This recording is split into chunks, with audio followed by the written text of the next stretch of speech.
कृष्णाय वासुदेवाय हरे परमात्मने प्रणतक्लेशनाशाय गोविंदाय नमो नमः। नमस्कार प्रिय बंधुओं, आज के इस वीडियो में आप श्रवण करेंगे प्राणी मात्र के समस्त पापों का विनाश करने वाले पवित्र माघ मास की 5वें दिन की कथा, माघ मास का 5वां अध्याय। चैनल पर नए हैं कृपया चैनल को सब्सक्राइब कर लें, बेल आइकन को प्रेस कर दें, जिससे कि हमारे चैनल पर आगे आने वाले सभी वीडियो का नोटिफिकेशन आपको प्राप्त होता रहे। कमेंट में जय श्री कृष्णा जरूर लिख दें। तो चलिए प्रारंभ करते हैं माघ महात्म्य की पवित्र पावनी कथा। एक बार प्रेम से कहिए, बोलिए श्री कृष्णचंद्र भगवान की जय, विष्णु भगवान की जय। दत्तात्रेय जी कहते हैं कि हे राजन, एक प्राचीन इतिहास कहता हूँ। भृगु वंश में एक ऋषिका नाम की ब्राह्मणी थी, जो बाल्यकाल में ही विधवा हो गई थी। वह रेवा नदी के किनारे विंध्याचल पर्वत के नीचे तपस्या करने लगी। वह जितेंद्रिय, सत्यवक्ता, सुशील, दानशीलता तथा तप करके देह को सुखाने वाली थी। वह अग्नि में आहुति देकर उच्च व्रति द्वारा छठे काल में भोजन करती थी। वह बलकल धारण करती थी और संतोष से अपना जीवन व्यतीत करती थी।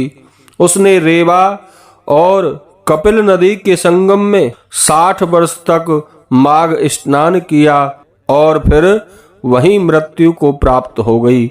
माघ स्नान के फल से वह दिव्य 4000 वर्ष तक विष्णु लोक में वास करके सुंद और उपसुंद दैत्यों का नाश करने के लिए ब्रह्मा द्वारा बिलोत्तमा नाम की अप्सरा के रूप में ब्रह्मलोक में उत्पन्न हुई। वह अत्यंत रूपवती, गान विद्या में अति प्रवीण तथा मुकुट कुंडल से शोभायमान थी। उसका रूप, यौवन और सौंदर्य देखकर ब्रह्मा भी चकित हो गए। वह बिलोत्तमा रेवा नदी के पवित्र जल में स्नान करके वन में बैठी थी। तब सुंद व उपसुंद के सैनिकों ने चंद्रमा के समान उस रूपवती को देखकर अपने राजा सुंद और उपसुंद से उसके रूप की शोभा का वर्णन किया और कहने लगे कि कामदेव को लज्जित करने वाली ऐसी परम सुंदरी स्त्री हमने कभी नहीं देखी। आप भी चलकर देखें।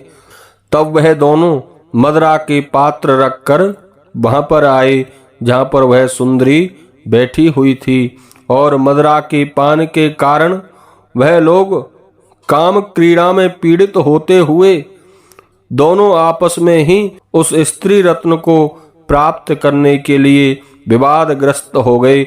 आपस में झगड़ने लगे, फिर एक दूसरे से युद्ध करते हुए वहीं समाप्त हो गए।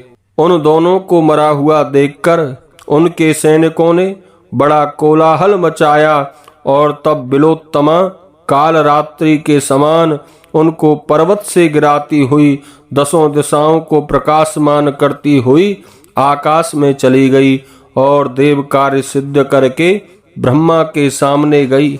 ब्रह्मा के सामने गई तो ब्रह्मा जी ने प्रसन्नता से कहा कि हे चंद्रवती, मैंने तुमको सूर्य के रथ पर स्थान दिया।